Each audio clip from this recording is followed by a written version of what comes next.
MyTV ఛానల్కు స్వాగతం. నేటి ముఖ్య వార్త. అనంతపురం జిల్లా రాయదుర్గం పట్టణంలో ఎన్టీఆర్ కాలనీలో వెలిసిన సవదత్త రేణుకా ఎల్లమ్మ ప్రత్యేక అలంకరణలలో నేడు భక్తులకు దర్శనమివ్వడం జరిగింది. దేవి శరణవరాత్రుల వేడుకలు ప్రధాన అర్చక పురోహితులు రాజు ఆధ్వర్యంలో ఘనంగా కొనసాగుతున్నాయి.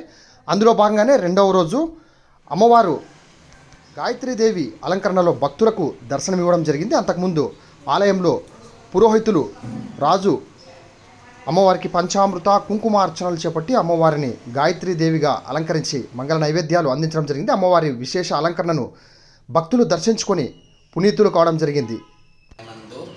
ఈరోజు రెండో రోజు కావడం వల్ల గాయత్రీదేవిగా శ్రీ సవదత్తి రేణుకా ఎల్లమ్మ అలంకారంలోన దర్శనమిస్తుంది.